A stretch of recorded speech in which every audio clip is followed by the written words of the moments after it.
नमस्कार निवडक उद्यमी. सगळ्यात महत्त्वाची पहिली गोष्ट म्हणजे आज 11 डिसेंबर आहे आणि आज 11 डिसेंबरला पॉडकास्ट करण्याचं कारण असं की आज निवडक उद्यमी 6व्या वर्षात पदार्पण करते, म्हणजे 5 वर्ष पूर्ण झाली. तर अनेक पद्धतीने हा प्रवास गेलेला आहे पुढे पुढे.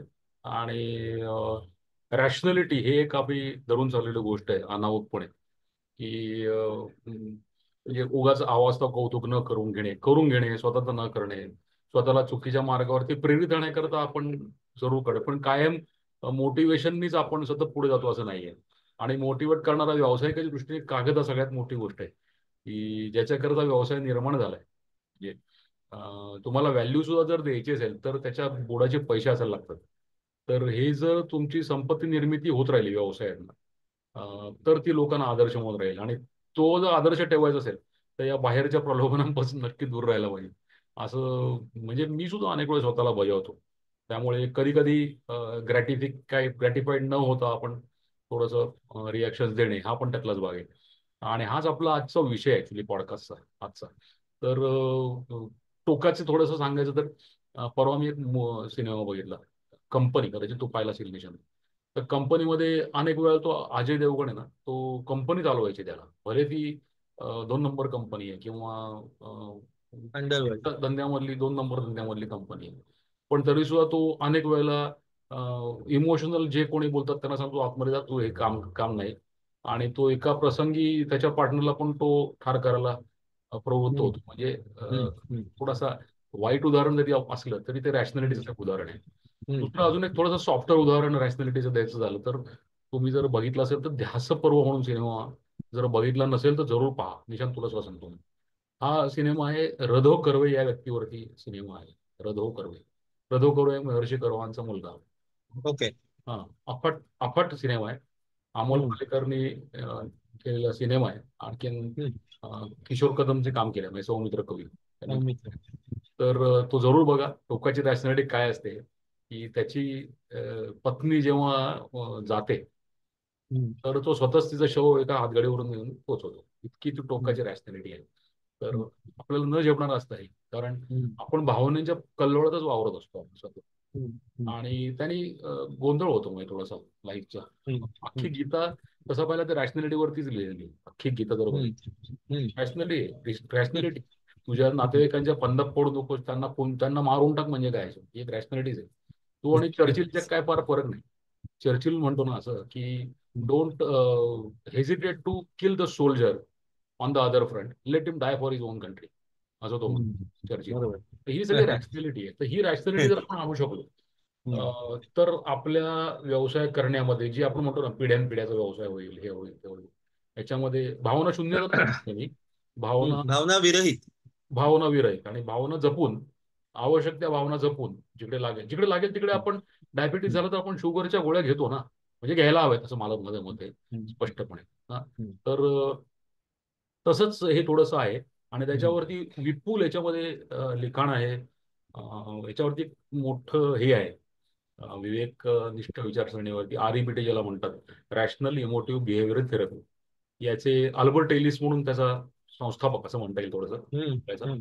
आणि त्यातनं भारतात सुद्धा डॉक्टर आनंद नाडकर्णी हे खूप त्याच्यावरती काम करतात, विपुल ओके. काम करतात. हा. तर त्याच्याविषयी आपण थोडंसं बोलणार आहोत. हम्म, आपण फक्त कसं करतोय की त्यातल्या हा संपूर्ण महिना आपण थोडासा मानसिक याच्यावरती देणार आहोत. कारण आपण निवडक उद्योगीचा गाभा असतोय की मानसिकता तयार करणे तुमची. आर्थिकता हे टूल्स आहेत, आर्थिकतेकडे येण्याकरता लागणारी मानसिकता कशी तयार करता येईल, हा आपला विषय आहे सगळा. तर आपण या केस स्टडीज घेऊन थोड्याशा करणार आहे. केस स्टडीज म्हणजे केसेस घेऊन करणार आहे रादर, की त्या हम्म, माणसांची किंवा त्या यांची नावं प्रत्यक्ष न घेता आपण ते करणार आहे. तर पहिलं मी केस स्टडी आज निशांतला सांगतो की त्यांनी हम्म. याच्यावरती जरा सुरुवात करावी, म्हणजे हो, आपण याच्यावरती बोलता येईल. हो. थँक्यू. नमस्कार. आणि सगळ्या प्रेक्षकांना सांगू इच्छितो की आज निवडक उद्यमीला 5 वर्ष पूर्ण झाली. सर म्हणाले तसे विविध कार्यक्रम राबवले गेले आणि तसं करता करता इथवर आलो. सुरुवात मानसिकता बदलणे आणि व्यवसाय हा जो काय आहे, अ, ते मराठी माणसाचं बलस्थान व्हावं, म्हणजे साहित्य, कला, क्रीडा आणि व्यवसाय हे व्हावं अशा विद्यार्थीने. आणि सर मागे म्हणाले होते तसं आम्हाला ज्ञानेश्वरी लिहायची नाही, पण आपापल्या परीने आम्हाला हे ह्याच्यात काहीतरी आर्काइव्ह किंवा डॉक्युमेंटेड करायचंय की ह्याच्यामध्ये मराठी माणूस तरबेज का नाही असं, आणि काय लागतं तरबेज व्हायला. आणि मग रॅशनल थिंकिंग हा त्याचा सगळ्यात पहिला भाग आहे.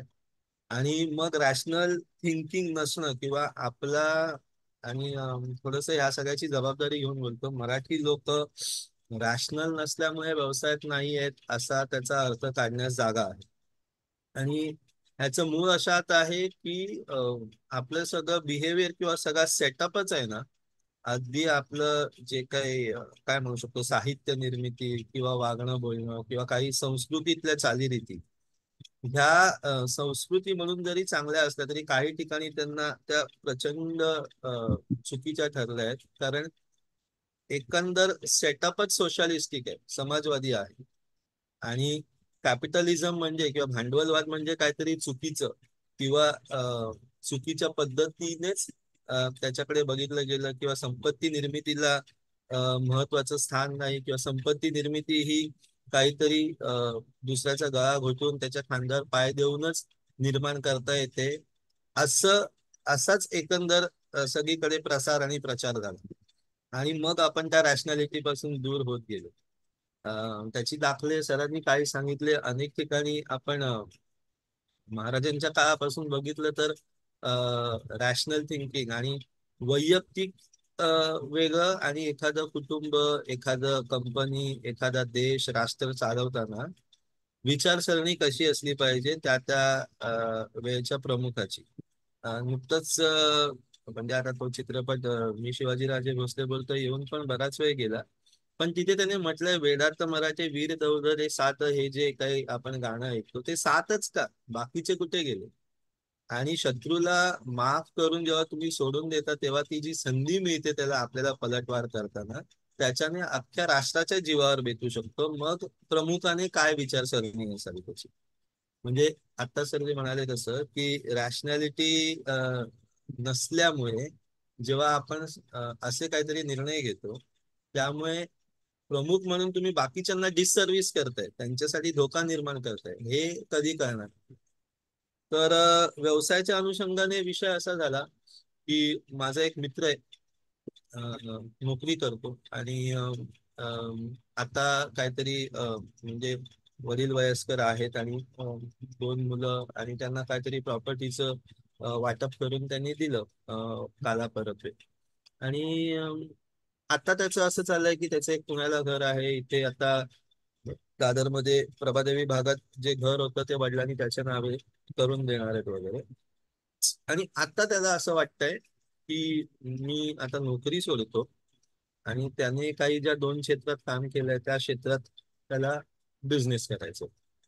आणि मग ते बिझनेस करताना ऍक्च्युअल रिझनिंग काय आहे की आता अडिशनल कॅश फ्लो मिळाला आहे किंवा काहीतरी सिक्युरिटी आली आहे स्थावर जंगम मालमत्तेमुळे, की खरोखरच त्याच्या आपण फायर इन द बेली म्हणतो ना, की त्याला कायमच हे करायचं होतं, पण तो वेळ योग्य वेळेची वाट बघत होता. त्याला जो नोकरी केल्यानंतर अधिकचा वेळ मिळत होता त्याच्यात तो काहीतरी त्या दिशेने छोटी छोटी पावलं उचलत होता का. आणि एवढं झाल्याच्या नंतर पण इथेच निवडकच्या काही चर्चामध्ये आपण म्हटलं होतं की हे सगळं केल्यानंतर पण एक गोष्ट जी सगळ्याला पुरून उरते ती म्हणजे आपण तो शब्द वापरला होता इंग्रजीतला की टेलविंड आणि हेडविंड. म्हणजे हम्म. बाजाराची परिस्थिती पूरक असेल तर एखादा ऍव्हरेज, म्हणजे बौद्धिकरित्या म्हणतोय ऍव्हरेज असणारा माणूस सुद्धा यशस्वी होतो. पण जर बाजार परिस्थिती विरुद्ध असेल तर एक अतिशय हुशार फाउंडर सुद्धा गटांगळ्या खाऊ शकतो.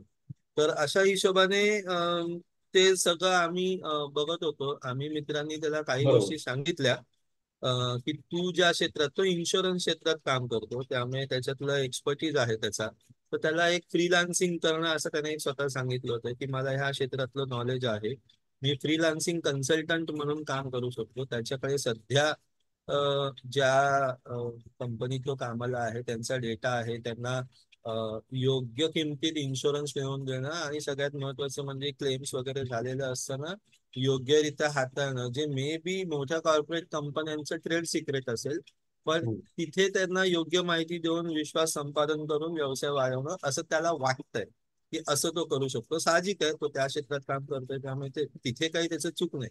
पण इथे एकटा असताना तुला कन्व्हर्जनचा रेशो काय, जर ते त्याच्यामध्ये थोडासा स्लंप आला किंवा ते हळूवार गतीने झालं तर किती वेळ टिकून किंवा तुझ्याकडे त्याच्यासाठी बॅकअप प्लॅन का आहे फॅमिलीच्या सिक्युरिटीच्या हिशोबाने. अं, मुंबई आणि पुण्याचं जर म्हटलं तर मुंबईत म्हणजे एक सर्वसाधारण व्यवसायाचा सिद्धांत असा की कमी जागेत जितके जास्त लोक राहतात तितके तुम्हाला व्यवसाय संधी जास्त असते. अधिक असते. तर मग त्या हिशोबाने मुंबई आणि पुण्यामध्ये तुलना केली तर पुण्यामध्ये तेवढं शक्य होईल का, त्याला पुण्यातच जाऊन हा व्यवसाय करायचा आहे. ह्याला असोसिएटेड काही डिसिजन्स पण आहेत त्याचे. त्याने पुण्यात घर घेतलेलं आहे आणि त्याचं असं म्हणणं आहे की हे त्याचं एक सिंगल असेट आहे. आणि मी त्याला सल्ला दिला होता की तू पुणे आणि दादर दोन्ही घरं विकून टाक, जो कॉर्पस येईल तो आपण कुठेतरी इन्व्हेस्ट करूया आणि त्या पैशातून तू इथे अटेम्प्ट करायला. इथे वर्ष 2 वर्षात जर तुला समजेलच की काय होतंय, तुझं काहीतरी व्यवस्थित योग्य दिशेने पाऊल पडत आहे का खूप जास्त चॅलेंजेस येत आहेत. आणि मग जर डिसिजन तुला रिव्हर्स करायचा झाला तरी 2 वर्षात समजा तुझे काही पैसे गेले त्याच्यात 5-25 लाख रुपये, तरी सुद्धा इन्व्हेस्टमेंट केल्यानंतर ती 2 वर्षात गेलेले पैसे ऑटोमॅटिक रिकव्हर होणार आहे. त्यामुळे तुला स्वतःला समजेल की तू या क्षेत्रात पुढे जाऊ शकतोस का आणि इथे काहीतरी सस्टेनेबल बिझनेस तयार होऊ शकतो का. पण त्याला तसं नाही करायचंय. त्याला दादर मधली जागा विकायची आहे, त्या पैशात आलेल्या याच्यातून पुण्याचं अर्ली सेटलमेंट करायचंय, थोडे 10-15 लाख रुपये व्यवसायासाठी ठेवायचे आणि बाकीचे इन्व्हेस्ट करायचे. पण डेन्सिटीच्या हिशोबाने पुण्यात वारंवारता किती त्याच्या बिझनेसला. बरं, मुंबईमध्ये जशी लोकल ट्रेन, बीएससी असा जो पब्लिक ट्रान्सपोर्टचं जे एवढं जाळं आहे तसं पुण्यात नाहीये. त्यामुळे कस्टमरला सर्व्हिस देताना जर तुला त्यांच्याकडे जायला लागलं तर ती ट्रान्सपोर्ट कॉस्ट आहे ती तुझ्या सर्व्हिसमध्ये जर ऍड झाली तर तुला रिपीट कस्टमर किती मिळणार आहे, अशा सगळ्या गोष्टी. आणि म्हटलं हे जे तू म्हणतोय त्याची काही युज केसेस आहेत का, म्हणजे तू कुठे बघितलंयस का, त्यांच्याशी बोललायस का, आणि मग काय कॉस्टिंग बसते आणि मग लिटरली काहीतरी आर्बिट्रेजचा ग्रॅप उडतोय का की जे तुझा नफा ठरेल. तर ह्या सगळ्याबद्दल तो म्हणजे बौद्धिकरित्याच अनभिज्ञ आहे. अ, आणि प्लस त्याला रिसोर्सेस त्याच्याकडे नाही आहेत की ही माहिती मी कशी मिळवू. पण तरी सुद्धा तो हेल्पबेंट आहे असंच करायला. आणि मग याच्यात एक इमोशनल अँगल येतो की पुण्याचं घर पहिलं माझ्या आयुष्यात मी विकत घेतलेलं. आणि काही आमचे मित्र बऱ्यापैकी सडेतोड त्याला बोलले की 3 महिने ईएमआय भरू नको, मग तुला कळेल की घर कोणाच्या मालकीचं आहे. तर हाही एक रॅशनल थिंकिंगचा भाग आहे. तर सुरुवातीची अशी झाली की ही व्यवसाय करायची प्रेरणा आली कुठून, ती जन्मजात होती की आता काहीतरी असे बदल घडले ज्याच्यामुळे काहीतरी अडिशनल कॅश फ्लो किंवा सिक्युरिटी स्टँड पॉइंट त्याला काहीतरी दिसतंय आणि म्हणून तो आता व्यवसायात उतरायला जातोय. असं असताना व्यवसायात उतरायचं की काहीतरी कॅरेक्टर बिल्डिंग जे आपण म्हणतो व्यवसाय करताना, जे तुम्हाला समजलं पाहिजे की जग कुठल्या दिशेने, साधं म्हणजे तो व्यवसाय वायबल होईल की नाही एवढं आयडेंटिफाय करणं.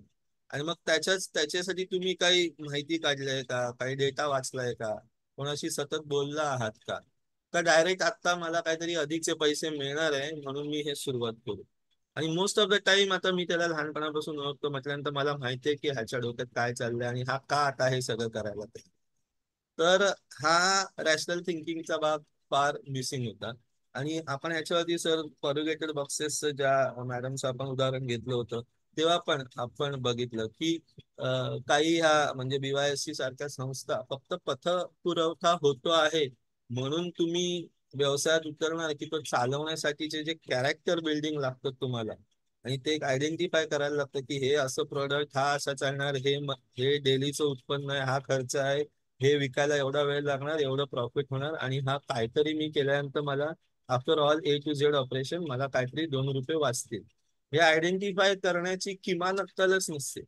किंवा कॉम्पिटिशन तुम्ही कसं सर्व्हाइव्ह करणार वगैरे वगैरे, किंवा काळ कसा बदलतोय मग त्याच्या हिशोबाने तुम्ही व्यवसायात काय बदल करायला पाहिजे ह्याचा अभ्यास न करता फक्त संस्थांनी पतपुरवठा केला म्हणून मी व्यवसायात उतरले, पण तो व्यवसाय इकॉनॉमिकली वायबल आहे आणि तो तसा चालवायला पाहिजे त्याच्यासाठीचं काही ज्ञान नसताना लोक फक्त पतपुरवठा घेऊन काम करायला सुरुवात करतात. मग मशिनरीज मध्ये किती पैसे गेले, रेंटल जागा डे 1 पासून, आणि कस्टमर कोण, विकणार कोणाला, आणि कस्टमर पैसे द्यायला तयार आहे का, ह्या ज्या गोष्टी आपण आधी विचार करायला पाहिजे, त्याच्याबद्दल काही अभ्यासच नाही. आणि मग ते सगळं व्हेंचर वासनात गुंडाळून ठेवायला लागतो. तर असं हा गोंधळाचा भाग खूप चाललाय. माझ्या अगदी लहानपणापासूनचा आहे मित्र, त्यामुळे वेळोवेळी मी त्याला असे डिसिजन्स घेताना रोखलेलं आहे. 2-4 वर्षापूर्वी तो अलिबागला जायला तयार होता. सासू सासऱ्यांनी त्याला ऑफर केली होती की त्यांचं काहीतरी तिकडे प्रॉपर्टी आहे तर तिथेच राहा. तेव्हा मी त्याला एकच म्हटलं, अरे म्हटलं, लोक गावातून टियर 2 सिटीमध्ये आणि टियर 2 मधून मेट्रोमध्ये येतात, तू उलट्या दिशेने प्रवास करणार आहेस म्हटलं. 10-12 वर्षानंतर तुझा मुलगा अलिबागच्या कुठल्या तरी शाळेतून शिकून जॉब मार्केट हिट करणार आणि बाकीची मंडळी असणार ICSE CBSE मधून आलेली, तेव्हा तो कसं सर्व्हाइव्ह करणार. आता आपल्याला काही किती ते चांगला जरी असलं ना, की मराठी शाळा आणि हे सगळे मुद्दे आवश्यक आहेत, पण तरी सुद्धा स्पर्धेत टिकून राहताना तुम्हाला आता फायनान्स किंवा ह्या सगळ्या गोष्टींमध्ये किंवा असंही इंग्रजी ही भाषा एकदम काय रूढ झालेली आहे. मग तिथे तुम्ही कसं स्वतःला अपडेटेड ठेवून. आणि असं मी सगळं बऱ्याच वेळेला रोखलं होतं. आता तर अशी वदंतात पण आहे, माझे मित्र म्हणतात की हा अर्धे डिसिजन घेतो आणि मग तुझ्या तोंडून त्याला ऐकून घ्यायचं असतं की हे व्हॅलिडेट करायचं असतं, आणि मग त्याला मी फाटा दिला की मग तो रुसतो माझ्यावर. असं बरंच झालेलं आहे. लॉंग स्टोरी शॉर्ट, की कॅरेक्टर बिल्डिंग बिझनेस किंवा तुम्हाला लिटरली ती फायर इन द बेली दररोज आहे का, फक्त तुम्ही संधीची वाट बघत होतात आणि आता तुम्ही एक्झिक्यूट करायला जाताय, तर फर्स्ट हँड ते ऍक्सेप्टेबल होईल. पण जस्ट बिकॉज काहीतरी कॅश फ्लो तुम्हाला अडिशनल सुरू झालंय आणि तुम्ही आता सगळं शून्यापासून करणार आहात वयाच्या 40 नंतर, तर बाकीचे बरेच अभ्यास आहेत जे करायला पाहिजे, ज्याची त्याची तयारी नाही सध्या, किंवा ते आवश्यक आहे हेही त्याला जाणवत नाही. प्लस मी त्याला जेव्हा इन्व्हेस्टमेंट बद्दल सांगितलं आणि आपण म्हटलं हे तुला 1-1.25 कोटीचा पर्पस येईल, तो आपण इन्व्हेस्ट करून म्हटलं तू सध्या नोकरी कर आणि मग साईड बाय साईड म्हटलं तू व्यवसाय करायचं बघ आणि तुला कळेल. तर तो म्हणतो, आणि मी त्याला एक गणित प्रोजेक्शन एक्स्ट्रा प्रोजेक्ट करून सांगितलं होतं की नोकरी जरी करत राहिलास आणि हा 1-1.25 कोटीचा जर कॉर्पस आपण कंपाऊंड करायला घेतला, तर पुढच्या 20-1 वर्षात तू कुठे पोहोचशील. आणि त्याने मला एक अतिशय बाळगत प्रश्न विचारला की आणि काय करायचे एवढे पैसे. आणि मी त्याला म्हटलं की तुला ठेवायला जर झाले असतील तर दे म्हटलं माझ्याकडे.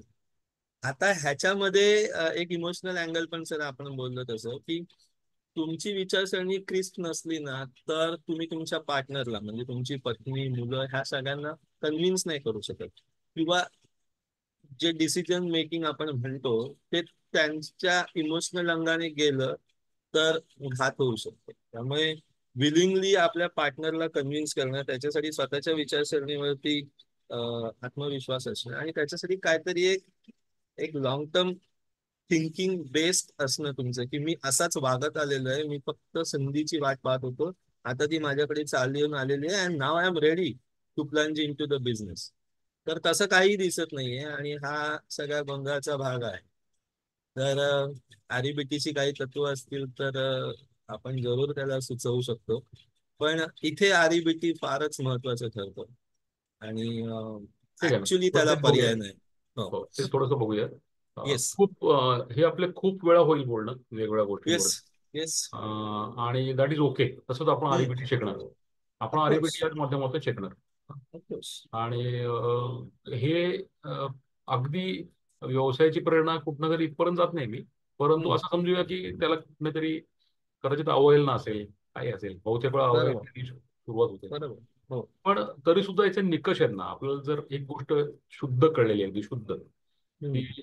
व्यवसाय करायचा तर 3 गोष्टी तरी तुम्हाला मिनिमम पाहिजेत, अगदी पाहिजेतच पाहिजेत. म्हणजे मला पहिलं असं वाटतं की नेहमी तुमची जी कल्पना आहे ती पहिली कल्पना तुमची फायनान्शियल वायबल आहे की नाही, हे पहिलं गरजेची गोष्ट आहे, सगळ्यात पहिली गरजेची गोष्ट. त्याच्याकरता जे आवश्यक शिक्षण आहे, आवश्यक शिक्षण मिळणार नाही म्हणत मी, कारण उद्या समजा आम्हाला वॉटर प्लांटचं मी तुम्हाला सांगतो, मला माहिती आहे म्हणून तुम्हाला बोलतो मी, पटकन उदाहरण देतो. मिनरल वॉटर प्लांट चालू करायचं आहे. एकदा सरकारला कळलं ना की याच्यात खूप डिमांड आहे, सरकार लोकांच्या काय म्हणतात त्याला भल्यासाठी म्हणून ईडीपी असतात, काय एंटरप्रेन्योरशिप डेव्हलपमेंट प्रोजेक्ट, प्रोग्राम. हम्म. प्लान्स त्यात चालू करते काहीतरी. शक्यतो सरकारचं मॉडेल चांगलं असतं, पण आपली माणसं चांगली नसतात एवढं. आणि सरकारचं उद्दिष्ट बरेच वेळा असं असतं की घाऊक प्रमाणात उद्योग तयार करणे, त्यांना फंडिंग देणे, नंबर्स पक्के करणे, किंवा घाऊक प्रमाणावरती स्किल डेव्हलपमेंट, कौशल्यग्रस्त कामगार तयार करणे आणि ते तयार करणे असं असतं. तर सरकारचं तुम्ही ट्रेनिंग घेतलं ईडीपी म्हणजे तुम्ही प्रशिक्षित झालात असं नाहीये. प्रशिक्षित व्हाल, सुशिक्षित व्हाल असं नाही. तर अ, तर तुम्ही तिकडनं फक्त ट्रेनिंग घेतात ते नाहीये. तुम्ही ऍक्च्युली प्रॉपर बघायला पाहिजे की पहिलं असं व्हायला पाहिजे की एक तो व्यवसाय चालतो कसा हे निदान पेपरवर तरी कळायला पाहिजे. उदाहरणार्थ तुम्हाला बॅगचा व्यवसाय करायचा निशांतसारखा, तर बॅगचा व्यवसाय कसा चालतो पेपरवर तरी मला कळायला पाहिजे. आणि नंतर मी तो कागदावरती व्हॅल्युएट मला करता यायलाच पाहिजे. म्हणजे पहिलं काम आहे ते फायनान्शियल प्रोजेक्शन. सीएनी लोन मिळण्याकरता नाही, हे क्लिअर. लोन मिळायचं की नाही अजून ठरवलंच नाहीये, हे पहिली गोष्ट. दुसरी गोष्ट, एकदा हे ठरलं करायचं की मग त्यातलं आवश्यक ते पूर्ण बिझनेस सायकल कशी चालते त्याचं प्रशिक्षण घेणे कुठे असेल तिथे, आणि ते प्रशिक्षण होईस्तोवर पुढचं पाऊल न टाकणे. तिसऱ्या फटक्याला परत येऊन फायनान्शियल प्रोजेक्शन तुमचे तुम्ही तपासून घ्यायचे. फायनान्शियल प्रोजेक्शननी जर त्यांनी सांगितलं की हा व्यवसाय तू कर निशांत किंवा सौमित्र, मग जाऊन पुढच्या याला मार्केट सर्वे करणे त्याचा किती आपला नियम खपू शकते. आणि मग त्याच्यात कठीण रेझिलियन्स म्हणतात, जे कठीण परिस्थितीवर टिकून राहण्याची मानसिकता तयार ठेवणे याच्या करता. आणि हे ते तयार ठेवण्याकरता सगळ्यात सोपी गोष्ट म्हणजे बाजूला तुम्ही जो कॉर्पस बिल्ड केलेला असेल थोडा थोडा काही नाही, तर ज्या दिवशी ठरवलं व्यवसाय करायचा त्या दिवशी समजा ठरवलं की 10 लाख रुपये 5 लाख रुपये टाकायचे, 5 लाख छोट्या छोटं म्हणतो, 5 लाख रुपये टाकायचे ठरवले, तर 5 लाख रुपये त्या दिवशी तुम्ही म्युच्युअल फंडात लिक्विड फंड टाकून द्या. पहिलं that is the first resilience building. म्हणजे तुम्ही काही नाही केलं वर्षावरानंतर तरी तरी तुमचा कॉर्पस काही ना काहीतरी बिल्ड झाला, त्या व्याजावर तुम्ही करून बघा उरलेल्या पैसे तुमचं मुदलात तसं जमा राहील. ऍटलीस्ट एवढं ही रॅशनॅलिटी आपण करायलाच पाहिजे. हा, ही मिनिमम मी प्रत्येकाला सांगतो हल्ली की केलं ना, पहिलं तुझ्या डोक्यात किती फिगर आहे, 20 लाख का, तुझे किती रेज करणार आहेस तू, किती अमुक अमुक लाख का, 1 कोटीचा प्रोजेक्ट है तुमको अभी 6 महीने लगने वाला है, कितना तुम्हारा है, 30 लाख का कैपिटल है, 30 लाख पर पहिले लिक्विड फंड मिळाल फर्स्ट.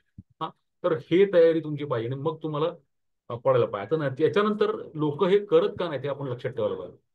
हे करतच नाहीत लोक.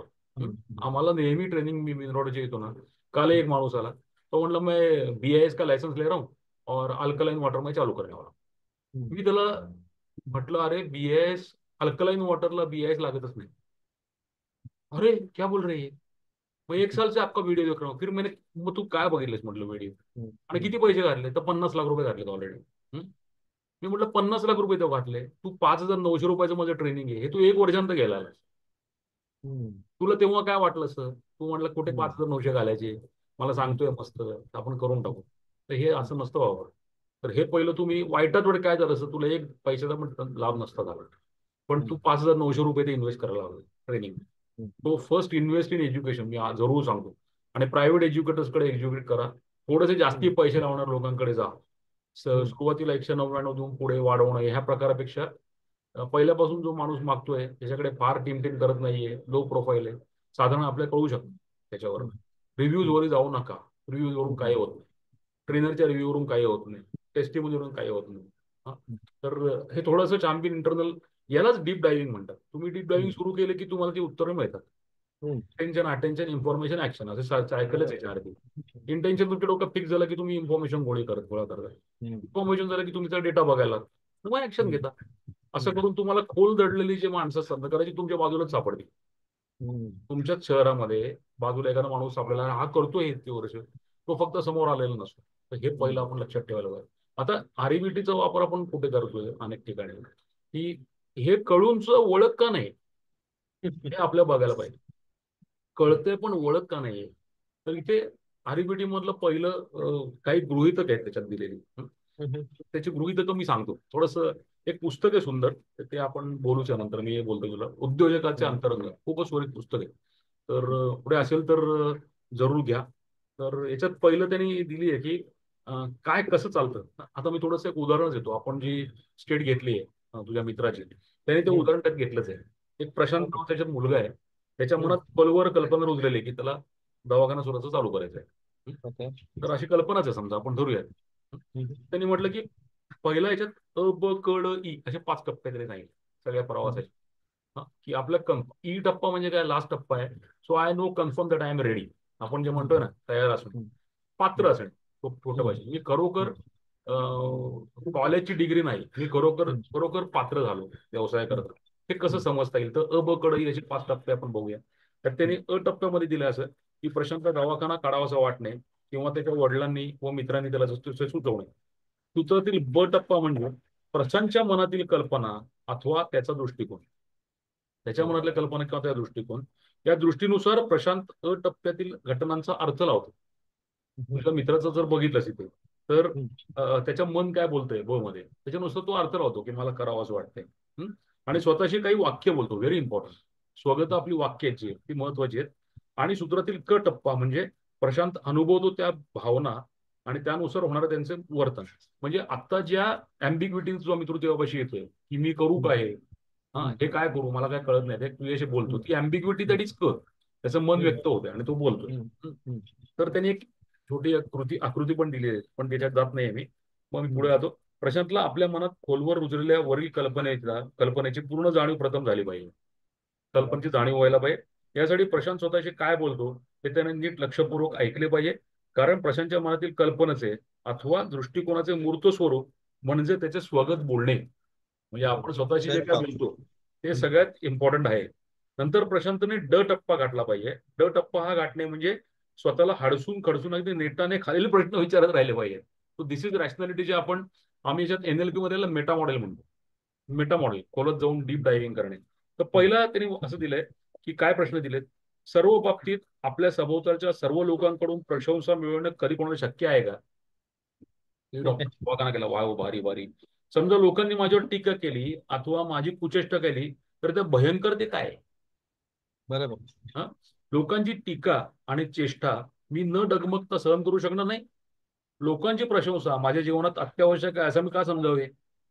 आणि जरी लोकांची प्रशंसा मला मिळवता आली नाही, तरी त्यावरून मी नालायक किंवा क्षुद्र माणूस आहे असे समजण्याचा काय पुरावा आहे? हो. पुरुषांनी जर असे प्रश्न स्वतःला विचारले तर त्यांनी डब टप्पा गाठला असं म्हणता येईल.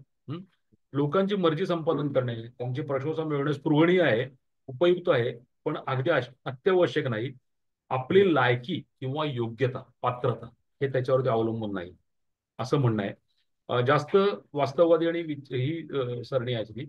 मग तो पुढे त्याचे प्रश्न सोडवण्यास मोकळा होईल. असं तर याच्यात एक पद्धत दिलेली की कसं हे सोडवावं मध्ये. तर त्यांनी एक फॉर्म बनवून देतात की जे लेखक आहेत ते स्वतः किमो फडके खूप खूप प्रसिद्ध ओके. व्यक्ती आहेत. आपलं ओके. अल्पपरिचित माणूस आहे वा. ही माणसं आपल्या परिचित नसतात पण, कारण ते टीम मध्ये नसतात ना, समोर नसतात, चमकत नाही ते लोक. त्यांना कुठे बरोबर. अवॉर्ड मिळत नाहीत, काही नाही काय नाही, त्यांना आपल्याला माहिती नसतं ही लोक. त्यांच्या कुठे बरोबर. रिव्ह्यूज दिसत नाही, त्यांच्या कुठे कोर्सेस नसतात, काहीच नसतं. हा, पण ही माणसं अशी खूप भारी असतात असं माझं हम्म, अनुभव. ओके. तर त्यांनी सांगितलं कसं की कसं सोडवावं. तर पहिलं क चौकट भरावी. क चौकट म्हणजे प्रत्यक्ष मनात काय ही अँबिग्युटी तो आपोआपच बोलतो तो. हम्म, अँबिग्युटी जी बोलला ना तो, ती हम्म, भरावी पहिले. म्हणजे समजा तू त्याचा काउन्सिलर असं धरलास ना, तर तू हम्म, त्याची अँबिग्युटी लिहून काढायची, काय काय प्रत्यक्ष सांग हम्म, बरं, तुला काय हम्म, काय वाटतंय मनात. काउन्सिलर हम्म, लोक हेच करतात, तुमच्याकडनं करून घेतात. आणि हम्म, नंतर विवेकनिष्ठ विचारांचे 5 निकष लिहून काढावे. खूप महत्वाची गोष्ट आहे ही. तर हम्म, 5 निकष कुठले तर त्यांनी दिलेले आहे खूप छान. तर हम्म. याच्यावरती तो तोलून बघायचा प्रत्येक विचार. बरोबर. काय म्हटलं त्यांनी? पहिला निकष वस्तुस्थितीवर आधारित असतो. हम्म, म्हणजे मी जर म्हटलं माझं गेल्या वर्षी इतकं काय बरोबर चाललेलं नाही ना, म्हणजे हम्म, काय बरोबर चाललं नाही म्हणजे काय? नाही हम्म, तेवढा सेल झाला नाही. ओके. हम्म, सेल झाला नाही म्हणजे काय? त्याच्या आधीच्या हम्म, वर्षीपेक्षा कमी झाला का? हम्म, मग आपण म्हणतो नाही रे याचं झालं नाही. मग त्यात तुला प्रॉफिट मिळाला नाही का? नाही मिळाला, पण म्हणजे मग कशात नक्की काय झालं? सो ते वस्तुस्थितीवरती आधारित आहे का? हम्म, दुसरं, स्वतःच्या जीविताचं रक्षण करतं. तुमच्या जीविताचं तर रक्षण करतायत का? तो विचार हम्म, तुमचा. काय स्वाती? हम्म, खरंच तसं आहे असं विचारायचं. तू इकडे ये बरं. खरंच तसं आहे का? असं ते म्हणतात. ही स्वाती REBTची अभ्यासक आहे, त्यामुळे ती मागणं प्रॉम्प्टिंग हम्म, करेल थोडंसं. बरोबर आहे. हम्म, आता हम्म, तर खरोखर आहे का असं? हा, हम्म, मेटा मॉडेल तसंच म्हणतं. दुसरं, स्वतःच्या जीविताचे रक्षण करतात. हा, म्हणजे विविध विवेकनिष्ठ विचार असेल तर हा जरूर, हे आपण नंतर बोलूया अजून वेगवेगळ्या हम्म, उदाहरणात. हम्म. तिसरं, त्यांनी म्हटलं की स्वतःचे उद्दिष्ट साध्य करून घेण्यास प्रवृत्त करतात. माझं जे काय बरोबर. उद्दिष्ट आहे ते साध्य करण्यास प्रवृत्त करतात. मला नको असलेले मानसिक संघर्ष आणि तापदायक भावना निर्माण करत नाही. जेव्हा तू लिक्विड फंडाचं म्हणतोस, हे हम्म, गुंतवून ठेवा, म्हणजे वाईटात वाईट काही झालं तरी आपले पैसे बाजूला स्टे इन्व्हेस्टेड आहे. माझा हम्म, डिसिजन पुण्याचा चुकला तरी मला हम्म. नंतर त्रास नको, कारण बाजूला मी फंड बिल्ड केलेला आहे. हो. रिव्हर्स झाला तर जे मनस्ताप नंतर होणार आहे, नक्कीच होतो त्यातनं. हम्म, हम्म. मानसिक आर्थिक संघर्षात मानसिक संघर्ष निर्माण होतो. आणि पाचवा, सभोवतालच्या व्यक्तींशी अनावश्यक किंवा मला नको असलेले संघर्ष निर्माण करत नाहीत. हम्म. त्याला विवेकनिष्ठ विचारसरणी हम्म. असं म्हटलं जातं. या या पद्धतीने जर त्यांनी विचार केला तर हम्म. पहिलं क चौकट म्हणजे काय चाललंय, त्याचं मन काय बोलतंय. दुसरं, विवेकनिष्ठ विचार तोलून बघायचे. तिसऱ्याला मग त्यांनी अचौकट भरली, म्हणजे काय झालंय, कशा मला दवाखाना करण्याचा विचार आलाय किंवा काय जो काय. आणि मग हम्म. त्यांनी म्हटलंय की ब ब सगळे बरं, म्हणजे वाक्य काय चाललंय मनात, काय मनात चाललंय, सेल्फ टॉक काय चाललंय तो लिहून Self काढ. doubt. हा.